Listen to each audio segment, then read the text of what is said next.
Hola, es un placer tenerte aquí. Antes de comenzar, suscríbete al canal y dale like al vídeo.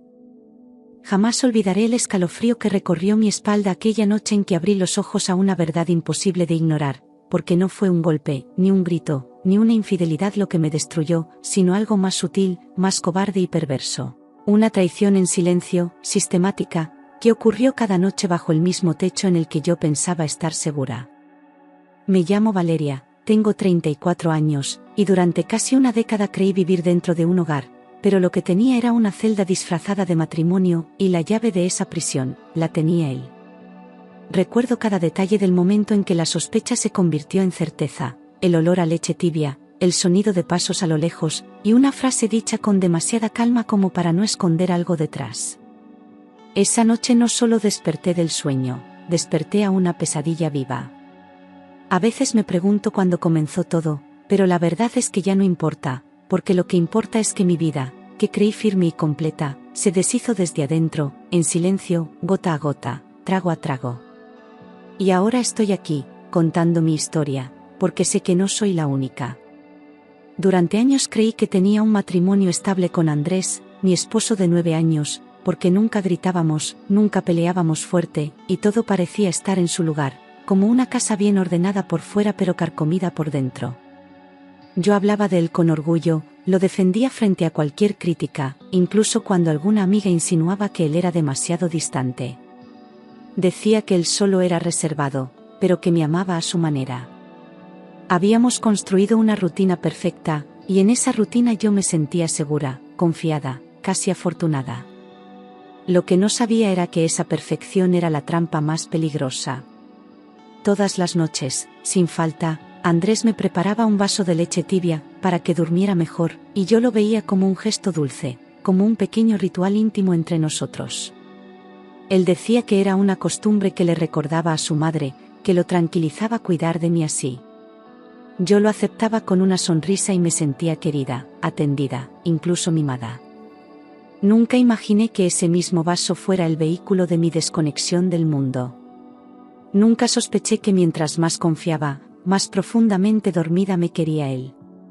Al principio lo agradecía, pensando que era un gesto de cariño, y cada vez que él entraba al cuarto con el vaso entre las manos, yo sentía una ternura absurda que me hacía olvidar cualquier duda.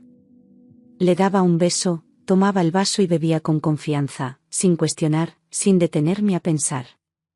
No había motivos para desconfiar de alguien que siempre estaba allí, que se decía mi compañero, mi protector. Me sentía afortunada de tener a alguien tan atento a mis necesidades. Era una trampa disfrazada de amor. Con el tiempo, comencé a quedarme dormida demasiado rápido, casi en minutos después de tomar la leche, y lo atribuía al cansancio del trabajo, al estrés del día a día. No me parecía raro al principio, hasta que noté que no importaba si había dormido bien la noche anterior, apenas me recostaba, cerraba los ojos como si alguien apagara un interruptor dentro de mí. Era un sueño profundo, sin sueños, sin interrupciones. Me costaba trabajo recordar la última vez que había visto la medianoche. Algo no cuadraba, pero lo ignoré, por amor. Me despertaba cada mañana sin recordar nada después de las 10 de la noche, como si mi mente borrara todo lo que ocurría a partir de cierto punto. A veces me parecía curioso, incluso gracioso, como cuando uno se duerme en medio de una película. Pero empecé a notar que no podía hablar con Andrés de lo que ocurría después de cierta hora porque no tenía memoria. Era como si yo desapareciera de mi propia vida durante horas. Y mientras más pasaba, más normal me parecía, hasta que ya no. Pensé que era el estrés, que mi cuerpo simplemente estaba cansado y que mi mente necesitaba desconectarse para descansar. Yo misma me convencía de que no había nada raro, que era natural, que con el ritmo de vida que llevábamos era lógico terminar agotada.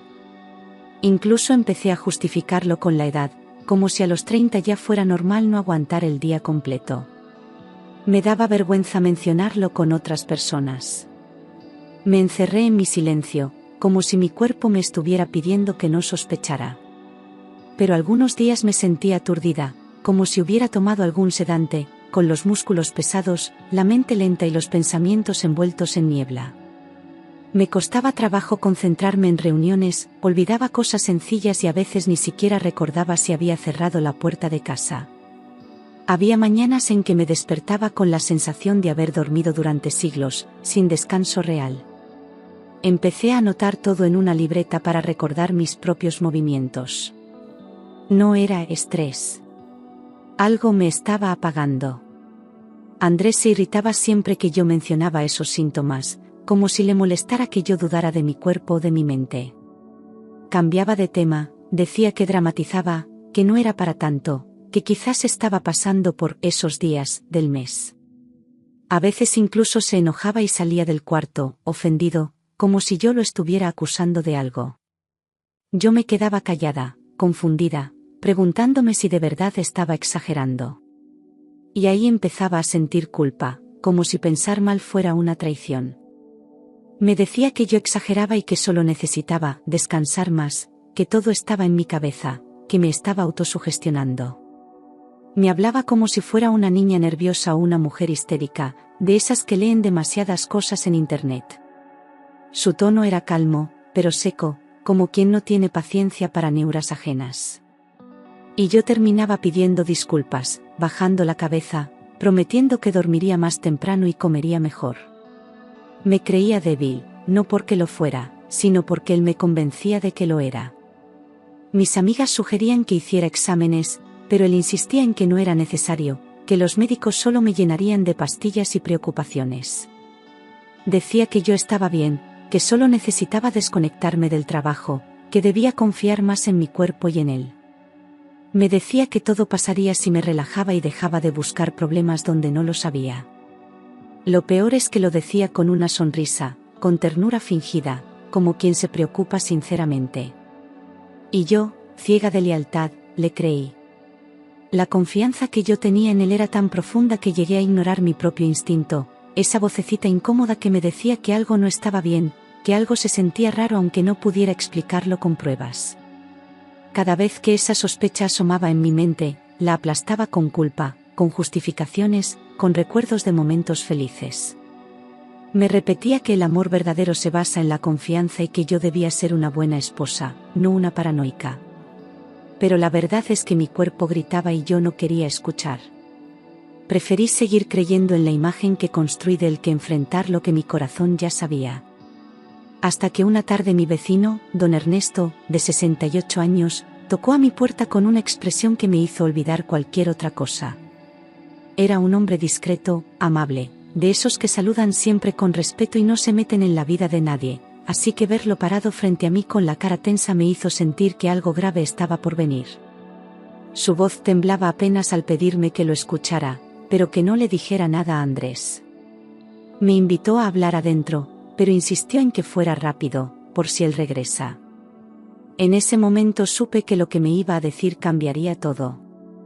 Su expresión estaba seria, casi preocupada, con ese tipo de mirada que no se tiene por simple chisme o casualidad, sino cuando alguien ha estado cargando una verdad incómoda durante demasiado tiempo.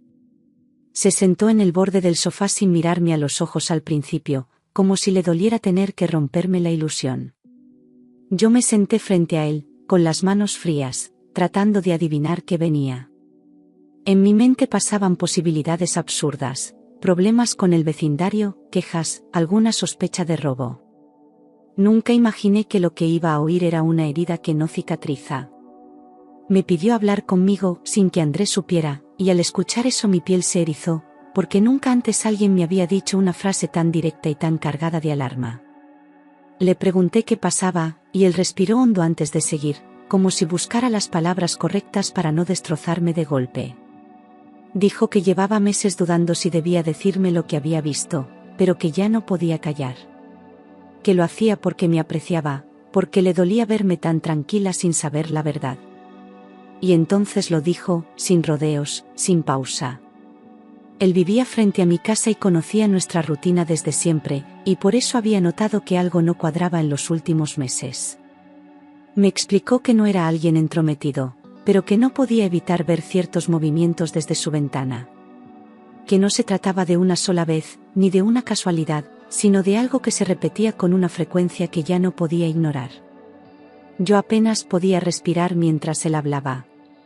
Cada palabra suya era una grieta nueva en la imagen de la vida que yo pensaba tener. Me dijo que había notado algo extraño en los últimos meses, algo que le hizo empezar a observar sin querer, luces apagadas a la misma hora, puertas que se abrían en silencio, rostros conocidos entrando en horarios que no correspondían. Al principio pensó que era algún error, una coincidencia absurda, pero cada noche que pasaba la historia se repetía. Andrés salía después de que yo ya no daba señales de vida. Y lo más terrible era que él no salía solo. Contó que Andrés salía de mi casa casi todas las noches alrededor de las 11, con pasos cuidadosos, como quien sabe que no debe ser oído. Siempre con el celular en mano, hablando bajo o escribiendo mensajes antes de salir por la puerta trasera. Yo me quedé helada al escuchar la hora, porque coincidía exactamente con el momento en que siempre caía en ese sueño profundo. Don Ernesto me miró como esperando que yo reaccionara, pero yo solo podía quedarme en silencio, conectando piezas que no quería entender. Y entonces, soltó la frase que me rompió. Y no salía solo, salía acompañado de mi propia hermana, Camila. No sentí rabia al principio, sino un hueco oscuro en el estómago, como si mi cuerpo entendiera antes que mi mente que todo se estaba desmoronando. Don Ernesto dijo que la había visto llegar en taxi varias veces, que se bajaba rápido, sin mirar mucho alrededor, y que entraba en mi casa con naturalidad. A veces ni siquiera esperaban apagar todas las luces. Eran dos sombras actuando como si yo no existiera. Sentí un frío violento atravesarme el pecho al escucharlo, una mezcla de incredulidad, rabia y una tristeza tan profunda que no sabía cómo sostenerme. Quise decir que debía haber un error, que Camila no haría eso, que Andrés jamás se atrevería, pero las palabras no salían. La imagen de ellos dos juntos, en mi casa, mientras yo dormía engañada, empezó a repetirse en mi mente como una película de horror. No era solo una traición amorosa, era una violación a todo lo que yo había sido, dado y confiado. Me temblaban las manos y no podía dejar de mirar la puerta. Le pregunté si estaba seguro, y él asintió sin dudar, con la firmeza de quien ya lo había visto demasiadas veces como para tener dudas. Dijo que no quería entrometerse, que había aguantado mucho tiempo callado esperando que fuera una confusión, pero ya no podía más. Que si fuera su hija, su hermana o su esposa, él querría saber la verdad. Que no podía dormir tranquilo sabiendo que yo vivía con los ojos cerrados. Y yo ahí, rota por dentro, apenas podía aceptar que todo lo que creía se estaba desvaneciendo. Dijo que había visto un patrón, yo apagaba las luces, Andrés salía, y minutos después, Camila llegaba en un taxi. Siempre la misma hora, siempre con los mismos pasos rápidos, siempre mirando el teléfono antes de tocar la puerta trasera. A veces incluso llevaba una mochila o una bolsa como si fuera a quedarse más tiempo. Don Ernesto dijo que no necesitaba cámaras ni pruebas, sus ojos lo habían visto demasiado claro. Yo ya no sabía si llorar, gritar o vomitar. Don Ernesto bajó la mirada antes de hablar, como si lo que venía fuera aún más duro que todo lo anterior, y lo fue. Su voz se hizo más baja, casi culpable, como si tuviera miedo de haber dicho demasiado, pero sabía que ya no había marcha atrás. Me dijo que no solo la veía entrar, sino que algunas veces escuchaba risas desde el otro lado del jardín, risas apagadas, íntimas, de confianza. Me dijo que no eran visitas de paso, sino encuentros planeados con cuidado. Cada palabra suya era una puñalada directa a mi alma. Creo que deberías ver con tus propios ojos, pero no hoy. Planea algo. Esa frase quedó grabada en mi pecho como una orden que no podía ignorar. Él me ofreció su ayuda, su casa, su ventana del segundo piso como punto de observación. Me dijo que nadie sospecharía de mí si lo hacía con calma. Que si iba a confrontarlos, debía hacerlo con pruebas, con la cabeza fría, con fuerza, no con lágrimas. Esa noche no pude dormir, el corazón me golpeaba con rabia, miedo y vergüenza, como si todo en lo que había creído se estuviera deshaciendo bajo mis pies. Me acosté en la cama al lado de Andrés, sintiendo su respiración tranquila como una burla cruel. Cerraba los ojos pero mi mente no paraba de imaginar cada escena que don Ernesto describió. Tenía náuseas, temblores, y una certeza que ya no podía enterrar. No había vuelta atrás, había que ver la verdad de frente. Andrés me ofreció mi habitual vaso de leche, pero esta vez fingí beberlo, sonriendo como siempre, actuando con una calma que me costó todo el control que me quedaba. Lo sostuve entre las manos, lo acerqué a los labios y simulé tragar, mientras por dentro sentía asco. Cuando me deseó buenas noches, sentí un escalofrío en todo el cuerpo. Él apagó la luz como cada noche, confiado de que yo estaría inconsciente en minutos. Pero esa noche, yo estaba más despierta que nunca. Cuando él salió de la habitación, lo tiré por el fregadero sin hacer ruido, con una precisión que no sabía que tenía. El vaso cayó en el fondo del lavaplatos como un símbolo de todo lo que ya no iba a permitir. Me lavé las manos con rapidez y me senté en el borde de la cama, conteniendo la respiración. Cada segundo parecía eterno. Por primera vez en años, estaba despierta después de las 10. Me quedé despierta fingiendo estar dormida, escuchando cada ruido, cada paso en la casa, cada clic de puerta. El silencio era espeso, tenso, como si incluso las paredes supieran que algo estaba por romperse. Andrés caminaba por el pasillo sin prisa, como si tuviera todo bajo control. Lo oí abrir la puerta principal con cuidado, casi sin sonido. Cuando finalmente la cerró detrás de él, mi pecho se apretó. A medianoche, escuché la puerta principal cerrarse con cuidado, tal como don Ernesto había dicho. No lo vi, pero lo sentí, su ausencia en la casa era un golpe de realidad que no necesitaba confirmación. Me acerqué a la ventana, pero la oscuridad del jardín no dejaba ver nada. Sabía que ya no estaba allí, y eso bastaba. Todo lo que don Ernesto dijo era verdad. Andrés había salido, tal y como el vecino dijo, y en ese instante todo el miedo se transformó en una determinación que me sorprendió a mí misma. Ya no iba a quedarme esperando a que las piezas encajaran. Iba a tomar control de mi historia. Mi corazón latía con fuerza, pero no de terror, sino de furia. Ya no era una víctima, era una mujer a punto de despertar por completo. A la mañana siguiente, decidí fingir que viajaba por trabajo a otra ciudad por 3 días, inventando una reunión importante que no existía. Preparé una maleta con ropa que no iba a usar y hasta imprimí un itinerario falso. Le di un beso en la mejilla antes de salir, fingiendo la misma rutina de siempre. Andrés me miró a los ojos, tranquilo, convencido de que su plan seguía funcionando. No sabía que esa sería la última vez que vería a su esposa ciega. Estacioné el carro a 2 cuadras y regresé caminando, escondida entre los árboles, con la ropa más discreta que tenía y el corazón latiendo como si pudiera delatarme. Crucé la calle por detrás, evitando las luces, con los nervios al límite y la mente enfocada en una sola cosa, atraparlos. Cada paso era un riesgo, pero el miedo ya no me detenía. Llegué a la casa de don Ernesto sin que nadie me viera. Él ya me esperaba con las luces apagadas y la ventana lista. Don Ernesto me dejó observar todo desde la ventana del segundo piso de su casa, justo frente a la mía, con una vista perfecta del porche, la entrada y la sala. Estábamos en silencio, con los ojos fijos, casi sin parpadear. Yo temblaba, pero no podía apartarme, porque esta vez no iba a cerrar los ojos. Esa noche no necesitaba palabras, solo hechos. Mi alma entera estaba lista para romperse. A las 22:45, vimos a Andrés entrando nuevamente en casa con la misma tranquilidad de siempre, como si el mundo le perteneciera. Llevaba una bolsa en la mano y hablaba bajo por teléfono, sonriendo. No miró hacia los lados ni dudó al abrir la puerta. Se movía con la seguridad de alguien que no teme ser descubierto. Yo lo observaba con los ojos llenos de rabia contenida. No parecía que él estuviera solo, su tono de voz cambiaba, respondía con gestos y reía en voz baja, como si alguien más lo acompañara aunque aún no apareciera. Se asomó a la ventana, revisó su celular y caminó de un lado a otro en la sala, visiblemente impaciente. Yo no podía ver a quién esperaba, pero ya lo sabía. El reloj marcaba las 23:04 y mis manos estaban frías como hielo.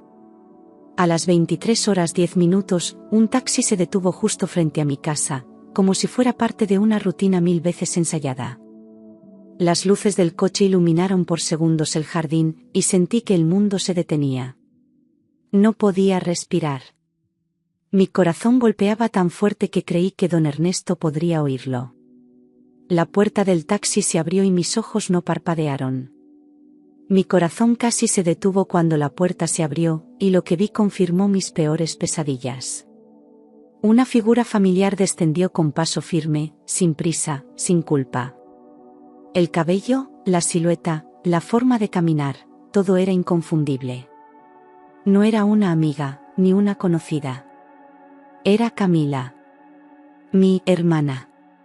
Era Camila, mi propia hermana, con la misma ropa que había usado la semana pasada cuando vino a visitarme, para tomar café y decirme cuánto admiraba mi relación con Andrés.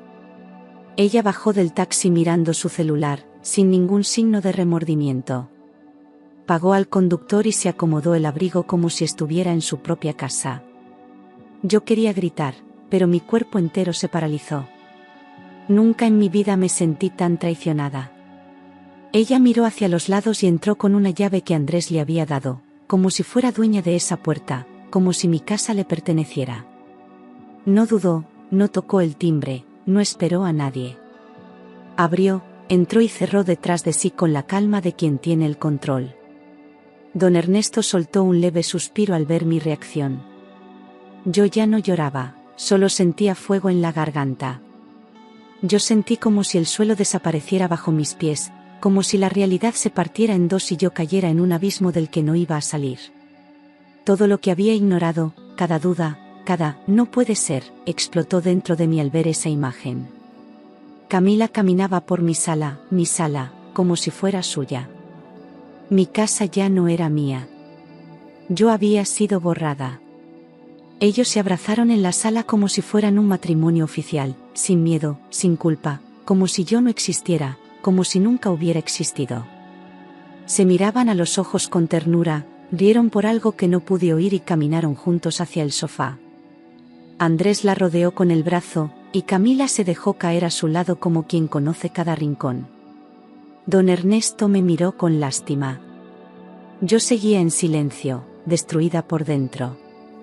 Camila se quitó el abrigo y lo lanzó al sofá como si viviera allí, como si ese fuera su lugar desde hacía mucho tiempo, y no un espacio que yo había construido con años de esfuerzo. No había prisa, no había culpa, solo costumbre. Encendió una lámpara, se acomodó y empezó a hablar con Andrés como si hubieran llegado a casa después de un largo día. Yo no podía entender cómo era posible tanta frialdad. Todo lo que alguna vez compartimos como hermanas se convirtió en cenizas en ese instante. Ellos conversaban riendo, totalmente a gusto, con esa complicidad de pareja que solo se logra con el tiempo y la rutina. No se trataba de una aventura pasajera ni de un error reciente, era una vida paralela cuidadosamente construida. Camila se acercó a él, le acarició la cara y dijo algo que lo hizo reír. Era una escena íntima, doméstica, mía, robada sin remordimiento. Cada gesto me quitaba el aire. Andrés sacó 2 copas y sirvió vino para los dos, como tantas veces lo había hecho conmigo, repitiendo el mismo ritual pero con otra mujer, en la misma casa, bajo el mismo techo. Ella se estiró con confianza, tomó la copa y brindaron como si celebraran algo. Tal vez celebraban que yo seguía siendo la esposa dormida, la tonta que no se enteraba de nada. Yo apretaba los dientes y las manos, pero no me movía. La rabia me mantenía en pie. Mi estómago se revolvió cuando la vi besarlo sin dudar, sin esconderse, con naturalidad y deseo, como si ese beso fuera suyo por derecho. No era un beso robado ni impulsivo, era parte de una rutina, una costumbre, una intimidad sostenida con el tiempo. Don Ernesto desvió la mirada, dándome espacio para vivir mi propio dolor sin testigos. Yo ya no lloraba, ya no hablaba. Estaba mirando el cadáver de mi vida. Don Ernesto colocó su mano en mi hombro para mantenerme firme, en silencio, como si supiera que estaba a punto de romperme en 1000 pedazos. No dijo nada, no hacía falta. El contacto fue suficiente para evitar que me desplomara. Yo seguía con los ojos fijos en mi casa, donde ahora había una escena que no podía borrar. Era la prueba final, me habían reemplazado por completo. Andrés comentó algo y Camila rió alto, con esa risa burlona que tantas veces usó conmigo cuando hacíamos bromas privadas de hermanas. Pero ahora esa risa no era cómplice, era un arma. Era la risa de alguien que se siente segura, que sabe que ganó. La escena era insoportable, pero no podía apartar la vista. Era mi destrucción, y necesitaba verla entera para no volver jamás. Escucharla decir, ella nunca sospecha nada, me destruyó por dentro, como si mi ingenuidad fuera el chiste del que se burlaban cada noche. Su voz era clara, segura, sin rastro de culpa. Andrés respondió con una carcajada seca, como quien se enorgullece de haber engañado a alguien durante tanto tiempo. Yo no era solo víctima de una traición, era el blanco de su desprecio. Nunca imaginé ser esa mujer de la que otros se ríen mientras destruyen su mundo. Andrés dijo que, mientras ella siga bebiendo su leche de todas las noches, no habrá problema, y entonces todo encajó como una maldita pieza final. La leche. Cada noche. Mi sueño profundo. No era cansancio, no era estrés, era control. Él había decidido cuándo debía dormir, cuándo debía desaparecer. Me convirtió en una sombra mientras vivía su vida real con mi hermana. Descubrí la verdad, él estaba poniendo somníferos en mi leche para que yo no despertara cuando ella llegaba. No era una sospecha, no era una teoría, era una confesión en voz alta, frente a mi sala, como si ya no hiciera falta esconder nada. Andrés lo decía con orgullo, con seguridad, como si fuera un maestro del engaño. Yo no sabía si llorar, gritar o correr, pero no hice nada. Me quedé quieta, sabiendo que ya no había más inocencia en mí. Sentí una náusea tan profunda que tuve que sentarme, con la cabeza entre las manos, el alma rota y el cuerpo temblando. Don Ernesto me acercó un vaso de agua y me pidió respirar. Pero yo solo podía pensar en cuántas veces lo bebí, cuántas noches me rendí sin saber que estaba siendo anulada. Mi vida no era real. Era una obra montada por dos traidores con mi cuerpo dormido como testigo. Entre lágrimas, entendí que yo había sido borrada de mi propia vida, que ellos me habían convertido en una figura decorativa, anestesiada, presente solo en apariencia. No solo me traicionaron, me anularon, me apagaron por completo para vivir una historia paralela dentro de mi propio hogar. No era solo dolor lo que sentía, era una humillación profunda que me atravesaba el alma. Por primera vez, no me sentí víctima, me sentí desaparecida. Como si mi vida entera hubiera sido secuestrada. Quise entrar a gritar, romper todo, enfrentar sus rostros con mi furia y mi dolor, pero don Ernesto me detuvo por seguridad, tomándome del brazo con firmeza. Me susurró que no valía la pena arriesgarme, que esa no era la forma de ganar. Yo no entendía cómo podía tener tanta calma mientras yo ardía por dentro. Me dijo que todavía había tiempo para pensar, para actuar con cabeza, no con rabia. Y en ese momento supe que tenía razón. Me dijo, no tomes decisiones hoy. Vete mañana, pero vete para siempre, y aunque esas palabras me rompieron el corazón, también me abrieron una puerta de escape. Era el primer consejo que sonaba como salvación y no como consuelo vacío.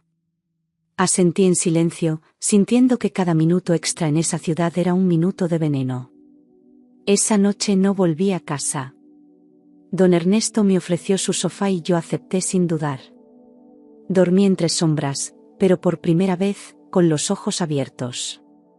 Dormí en su casa, aunque dormir era imposible, porque cada vez que cerraba los ojos, los veía juntos, riendo, bebiendo vino, besándose en mi sala. Escuchaba en mi cabeza la risa de Camila, la voz de Andrés diciendo que yo nunca sospecharía, el sonido del vaso de leche golpeando mi conciencia. Me abrazaba a mí misma, temblando, sin poder escapar de las imágenes. El reloj avanzaba lento, como si la noche no quisiera terminar. Pero yo ya había decidido, al amanecer, todo cambiaría. A la mañana siguiente volví solo cuando sabía que Andrés no estaría, calculando cada paso como una ladrona en mi propia casa. Entré sin hacer ruido, sin llorar, sin vacilar. Caminé directo hacia lo esencial, mis documentos, mi cartera, algo de ropa, algunas fotos que no quería perder. No recogí recuerdos. Solo lo necesario para volver a empezar. No dejé nota. No merecían ni una explicación. Empaqué mis documentos, algo de ropa y mis cosas más personales con rapidez, temiendo que en cualquier momento la puerta se abriera y todo explotara. Cada cajón que cerraba era una despedida silenciosa, una renuncia a todo lo que había construido. No me llevé nada que no pudiera cargar sola. No quería nada que hubiera tocado Camila. Esa casa ya no era un hogar, era una tumba. Cerré la puerta sin mirar atrás, con el corazón latiendo con fuerza, pero con una claridad que nunca antes había sentido. No hubo lágrimas al salir, solo un silencio seco, una determinación que me empujaba hacia la calle. Cada paso alejándome de esa casa era una recuperación de mí misma. No sabía exactamente a dónde iba, pero sabía perfectamente de dónde salía. De una mentira. Fui directamente a un abogado y conté todo, con cada palabra sostenida por el fuego de la verdad y el peso del horror vivido. Él me escuchó sin interrumpirme, tomando notas, asintiendo con gravedad. Cuando terminé, me miró con respeto y me dijo: «Vamos a empezar de inmediato». No hubo dudas, no hubo titubeos. Yo no buscaba venganza, buscaba justicia y libertad. Él me aconsejó separarme cuanto antes y bloquear cualquier acceso de Andrés, proteger mis cuentas, mi identidad, mi paz. Iniciamos el proceso de divorcio esa misma semana, con pruebas suficientes para impedir que él se acercara. Me explicó cada paso legal, con una frialdad que me ayudó a sostenerme. No había más espacio para el miedo. Andrés no tendría una segunda oportunidad para destruirme. Presenté la demanda y cambié mi número de teléfono como primer acto de renacimiento, como quien se corta el cabello después de una pérdida para empezar de nuevo. Cerré redes sociales, cancelé tarjetas, busqué otro empleo en otra ciudad. Me despedí en silencio de todo lo que conocía. Ya no era la Valeria de antes. Esa mujer había quedado atrás, dormida para siempre. Decidí mudar de ciudad, lejos de Andrés y de Camila, en un acto de autoprotección, no de cobardía. Elegí un lugar donde nadie me conociera, donde pudiera reconstruirme sin explicaciones, sin miradas, sin lástima. Vendí lo poco que podía vender, empaqué lo esencial y partí sin avisar a nadie. Me fui sin rumbo fijo, pero con la certeza de que no volvería a ser la misma. Cerré la puerta de mi pasado con llave, y la tiré. Bloqueé a los dos en todas las redes y corté toda comunicación, como si borrar sus nombres fuera el primer paso para recuperar mi voz. No quise respuestas, ni disculpas, ni explicaciones. No me interesaba saber si se arrepintieron o si siguieron juntos. Ya no quería entenderlos, quería olvidarlos. El silencio era la única conversación que merecían. Los primeros meses fueron terribles: ansiedad, insomnio, miedo, culpa. Mi cuerpo no sabía cómo vivir sin vigilancia ni manipulación. Despertaba sobresaltada, dudaba de mi memoria, revisaba puertas 3 veces antes de dormir. Cada vaso de leche me provocaba náusea. Cada sombra me parecía una amenaza. Pero aún con el dolor, respiraba, y esa respiración era mía. Pero poco a poco, comencé a reconstruir mi vida desde cero, como quien recoge vidrios rotos con las manos sangrando, pero sin detenerse. Conseguí trabajo en una pequeña librería, alquilé un estudio modesto, hice amigas nuevas que no sabían nada de mí. Me observaba en el espejo y ya no veía a una víctima, sino a una mujer herida que seguía de pie. El dolor no se había ido, pero ya no me definía. A los 2 años, conocí a Mateo, un hombre paciente, honesto y completamente diferente, que no me apuró ni me llenó de promesas vacías. Se ganó mi confianza paso a paso, sin exigencias, sin máscaras, con presencia y respeto. No buscaba rescatarme, solo caminar conmigo. Su silencio era compañía, no amenaza. Su mirada no me juzgaba, me veía. Por primera vez, alguien me cuidaba sin controlar mi vida ni esconder doble intención, con actos simples que no necesitaban explicaciones. Me preparaba té en lugar de leche y nunca me preguntó por qué. Me abrazaba sin apretarme, me escuchaba sin interrumpir, me amaba sin querer poseerme. Con él aprendí que la ternura no tiene que doler. Y que amar no debería dar miedo. Hoy vivo lejos de todo aquello, y aunque la traición nunca se olvida, finalmente puedo decir que soy libre, y feliz. Todavía hay noches en que los fantasmas visitan mi memoria, pero ya no mandan en mí. Mi historia no terminó con ellos, apenas comenzó conmigo. El pasado fue mi prisión, pero el presente es mi elección. Y lo elijo cada día, sin culpa. A veces pienso en lo que pasó como quien observa una cicatriz, duele si la tocas, pero ya no sangra. No volví a saber de Andrés ni de Camila, y no lo necesito. Ellos eligieron destruir, yo elegí sobrevivir. Me quitaron todo, menos mi capacidad de volver a empezar. Y eso, al final, fue mi victoria. Mi nombre es Valeria, tengo 36 años y una historia que muchos no creerían, pero que yo viví hasta el último suspiro. No busco venganza ni justicia divina. Lo único que quiero es que otras mujeres escuchen mi voz y reconozcan la suya. Porque si yo pude salir, tú también puedes. Y aunque duela, despertar siempre será mejor que vivir dormida. Esta es mi historia, contada no desde el odio, sino desde la verdad. Porque las cicatrices que escondemos en silencio solo sanan cuando dejamos de proteger a los que las causaron. Yo callé por amor, dudé por lealtad y dormí por confianza. Pero desperté por mí. Y eso fue lo que me salvó. Camila y Andrés siguieron existiendo, en algún lugar, tal vez juntos, tal vez no, pero ya no eran parte de mi universo. No los busqué, no pregunté, no quise saber. El cierre no vino de sus palabras, sino de mi decisión de no permitir que su sombra cruzara de nuevo mi puerta.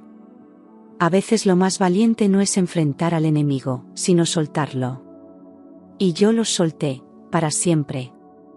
Mis noches, que antes eran territorio de pesadillas, se convirtieron en un espacio de calma.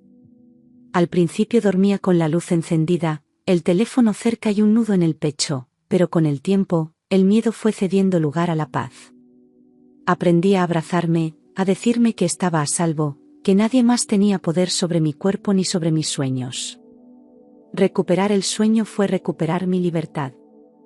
Mateo me enseñó a reír sin culpa, a llorar sin vergüenza, a hablar sin miedo. No tuvo que prometer mi amor eterno, me ofreció respeto presente, y eso era más que suficiente. Él no curó mis heridas, pero me acompañó mientras sanaban. A su lado entendí que el amor no debe doler, ni silenciar, ni borrar. El amor verdadero no encierra, libera. Volví a tener confianza en mis decisiones, en mis intuiciones, en mi valor. Ya no necesitaba que alguien me dijera quién era ni qué debía hacer. Empecé a escribir sobre mi historia, no como venganza, sino como testimonio. No quería justicia en tribunales, quería verdad en palabras. Y descubrí que cuando una mujer cuenta su historia, otras mujeres despiertan. Un día encontré una carta sin remitente en mi buzón. No tenía firma, pero reconocí la letra, era Camila. No la abrí. La quemé en silencio, viendo cómo el papel se convertía en ceniza, igual que nuestro vínculo. Porque hay traiciones que no se perdonan, solo se entierran. Y la mía ya tenía su tumba sellada. Volver a confiar en alguien fue un acto de fe, pero volver a confiar en mí fue un acto de poder. Hoy camino con la cabeza en alto, no porque todo haya sanado, sino porque decidí vivir sin esconder las cicatrices. Mi dolor ya no es una herida abierta, es una historia cerrada. Y como toda historia cerrada, deja una lección. Me volví amiga de mí misma, algo que nunca había sido. Aprendí a escucharme, a cuidarme, a poner límites. No necesito permiso para sentir ni aprobación para ser quien soy. Las mujeres que sobreviven dejan de pedir disculpas por existir. Y yo, finalmente, dejé de disculparme. En esta nueva vida no hay leche tibia, pero hay café fuerte por la mañana, libros por la tarde y silencio por las noches. Silencio verdadero, no impuesto. Silencio sin miedo. Y eso, después de todo, Es lo que más agradezco, la paz de saber que mi hogar, ahora, es mío. Solo mío. A quienes leen esto, solo puedo decirles una cosa, escúchense. Nadie conoce mejor tu verdad que tú misma. Si algo no se siente bien, es porque no lo está. No esperes pruebas, espera respeto. No aceptes explicaciones que invaliden tu instinto. Y si alguna vez te duerme en el alma, despiértala tú. Porque si hay algo que esta historia me enseñó es que nadie tiene derecho a dormirte para robar tu vida. Y que cuando despiertas, aunque el mundo esté en ruinas, tú puedes reconstruirte. Yo lo hice. Con dolor, con miedo, pero también con coraje. Y ese coraje, fue mi libertad.